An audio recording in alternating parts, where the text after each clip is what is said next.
Yo, what's up? So I got an unboxing video and I'll probably put it on the bike. Might get a little hair at my butt.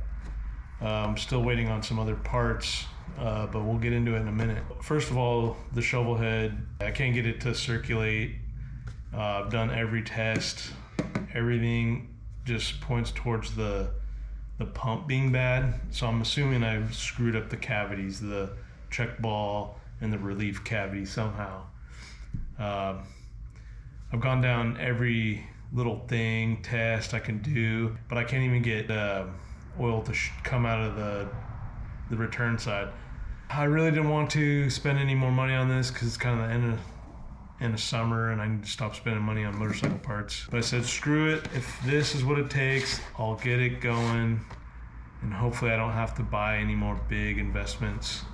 Hopefully it's all just small stuff. So I had to buy an oil pump. So I bought an S&S Oil Pump. It came here with lightning speed because I got it on Amazon. Now I just want to say, I haven't opened this up yet. It's still taped. I was skeptical to buy it on Amazon, but it was literally $100 cheaper, so I had to swing on it. I know I'm not supposed to support the old Jeff Bezos and all that. Would have got it from Lowbrow or JP Cycles, but it was literally $500, and this was $400 on the nose. And I don't really want to spend too much money on this bike anymore. But anyways, let's cut it open and see what kind of insane things it's missing or whatever. Supposedly this comes straight from S&S.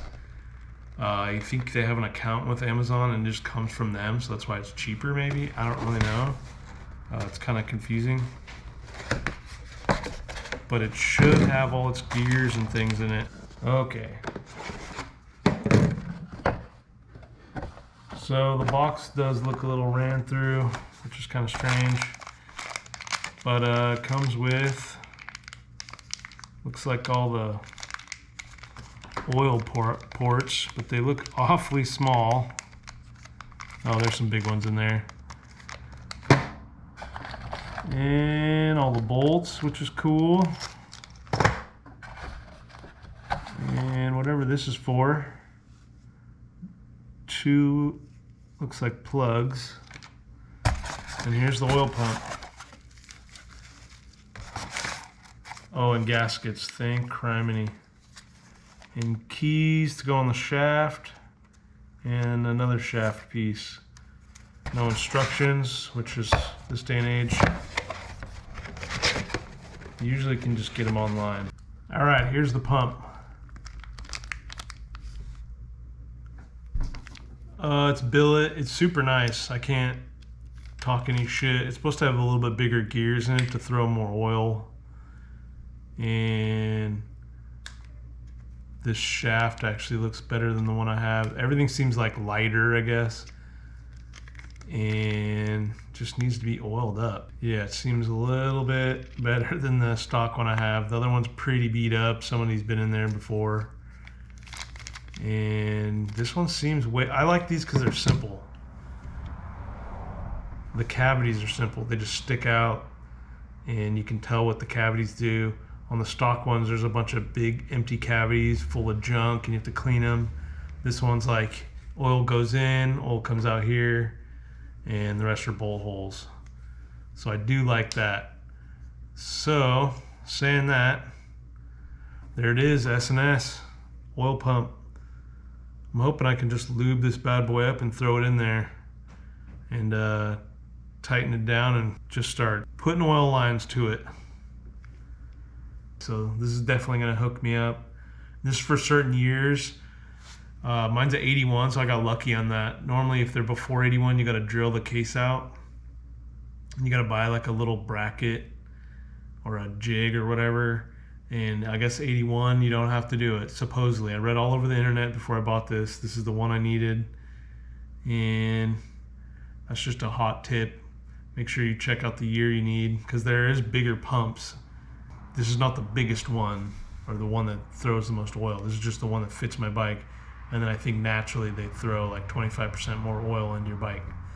You don't want to do too much because then you're just hosing oil through your bike. It's a chopper, so it's not necessary, but I do have a stroker, so it will be stoked to have more oil through it, especially because I don't have a oil cooler anymore on it. It came with one, but I took it off. Let me dig through the S&S website and try to figure out where the heck the directions are for torque specs and all that. Never mind, cry and you shall receive. So on the box, so this is an actual S&S from the company box. These companies don't put instructions in them. You just go to the website. Some companies, it takes you a year to dig through the website. S&S got a code right inside, straight to the point. Thank you for that, by the way. For the price, you get butthurt for simple shit like that. But that's awesome. I'm gonna start doing my little homework and go from there. All right, so I'm over here at the cam chest on the bike, and I'm just kind of going over everything before I start tackling this. I just read through the directions. First thing, I don't know if I said this before, excuse the lighting. I'm too lazy to set up actual lighting, which I should start doing. Sorry, everybody.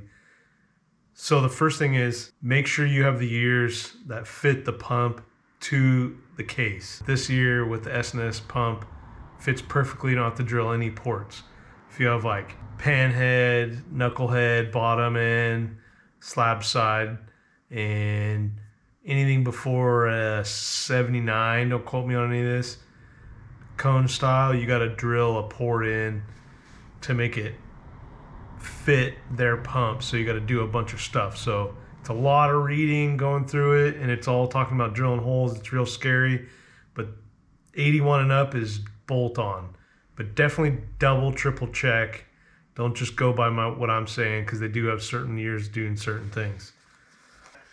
What I've done before was I took my pump off, put it back on, and I didn't check anything. I just torqued it down and off to the races. So the first time I put the pump back on, I broke a key, and that smoked the top end of my motor. And so the second one actually held up, and I think I might have tightened the pump down too much, tweaked the pump out, who knows what else, did all kinds of dumb stuff. So trashed the pump. So this time I want to do it right. So let me show you and point my little finger and show you what you're supposed to do. All right, so here's the cam chest. Like I said before, I just put the pump on and I didn't check anything. I just made sure the shaft going all the way through was connected with the key, everything was turning, etc., etc. Slapped the cover on and went. Well, after researching and watching a bunch of videos, you gotta have this pinion gear at least out. I was trying to figure out how to get this thing off, and it looks like you need a socket. My recommendation is get the socket, take your time, take this thing off to free it, so that way you can turn the pump around and make sure it doesn't bind up. But I don't have the tool, and I'm not gonna go buy one just for this one application. So what I'm gonna do is, I have gaskets. I'm gonna change these gaskets in here anyways.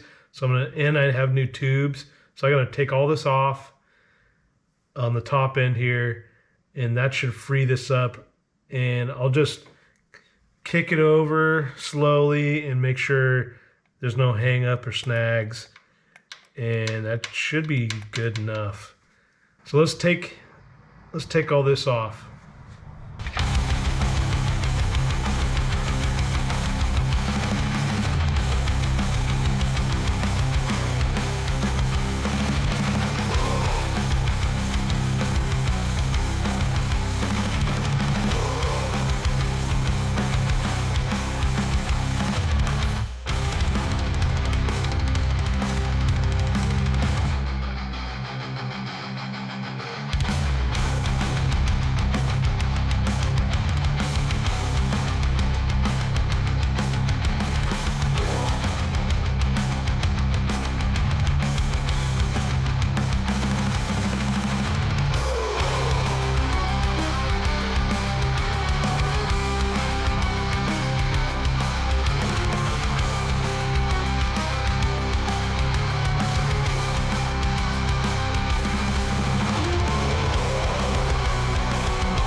So I got all this removed and now it's pretty free. I can move it around and there's usually a little bit of play with the gear back here. Now let's take the snap ring off the end of this shaft that's going all the way through here and put the S&S one in. And I'm gonna do that off camera because it is kind of a pain in the nuts. Okay, so got the body all built. That put the check in there, but I wanted to show, even if you can't see it, just mental note, there's a dot on each one of these and they need to line up. The stock one doesn't have that. So just remember S&S, it's got those dots. I've been putting assembly lube all in this thing, so it's pretty slippery. What I'm gonna do now is fit it up and throw it in there.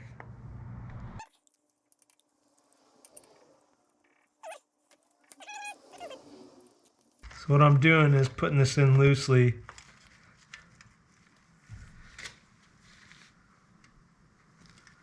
To hold the gasket and keep the gears intact. I got the pump loosely on there. I got the shaft all the way in there and the key in there. So now, oops, right in front of me. I got to put the snap ring on and pretty sure that's almost about it. I just got to put the cover on and check if it binds. I'm just going to be in the way of the camera trying to put this on there, but use your L pliers and just try to put that thing on there. So the one thing is, you want to get that gear has a little slot in it, and then the shaft that goes in has a slot in it. Make sure those are together, and then you could slide that key in there easily. The other thing is, keep this all loose. I just have one bolt in it.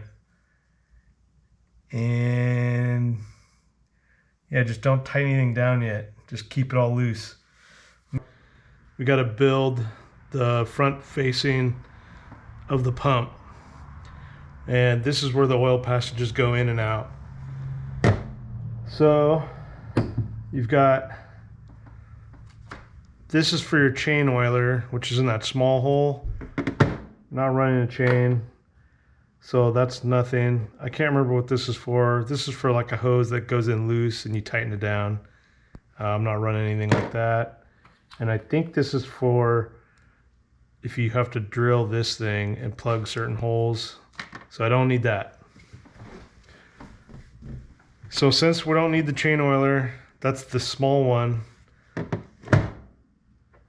Let's get this thing on there. Let's start with that.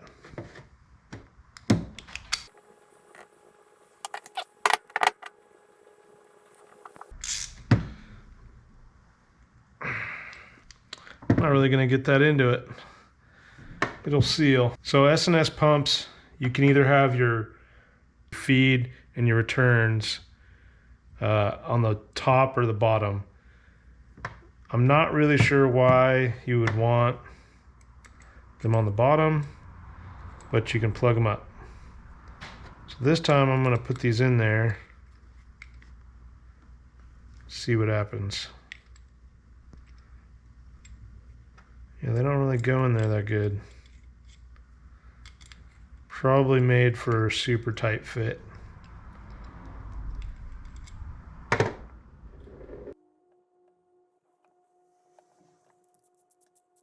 Okay. So the bottom's clogged up. Now let's do the top.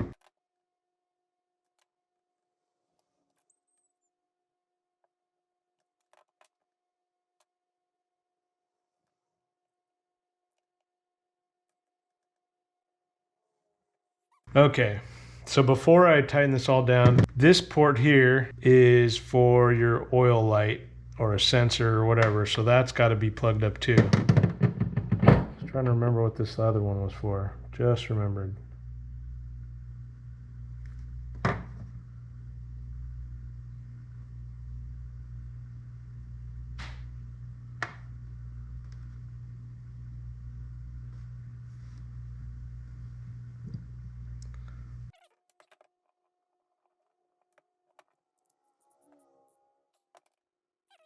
Okay, so I'm gonna put this on the bench, tighten, well, at least tighten these two down a little bit more with some leverage, and turn these the right way. They need to face outward, and then you put these in there. I'm assuming they have it like this so you can tighten these down and then put this on, which is kind of dumb. Why don't they just put them in the front? But that's beyond me. So yeah, let me tighten these down and then we'll probably put that on. So let's finish this up here. It's caught on everything. Just take your time. It's no rush. It's not like you want to ride the thing. Okay. The one cool thing, or another cool thing I should say about S&S is it has two sides on that don't complete a loop, so you can just set it on there like so.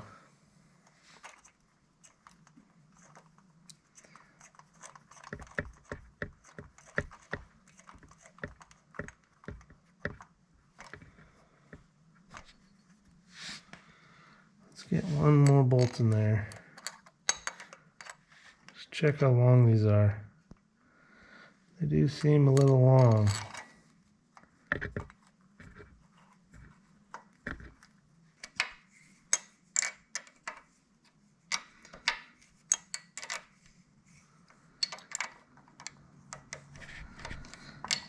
Damn, pretty stout.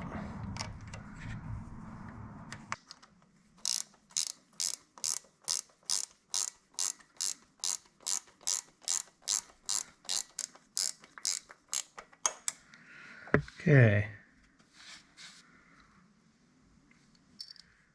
Once you get this all dialed in, just do like a star pattern and turn the motor over. Check this gear back over here. Make sure you can hear it clicking. That means it's not bound up. And then just tighten it up, whatever the foot-pounds are in the specs. And that's pretty much it. I'm gonna button this all up in the next video, so stay tuned. I'm doing push rod covers, tubes, gaskets. I'm probably gonna finish the pump on my own without filming it. Just do exactly what I said, just go in a star pattern and tighten it down to the specs. But before you get to tighten it down to torque value, just keep kicking it over and make sure it's not bound up. Like, subscribe, and get an S&S pump. See you on the next one.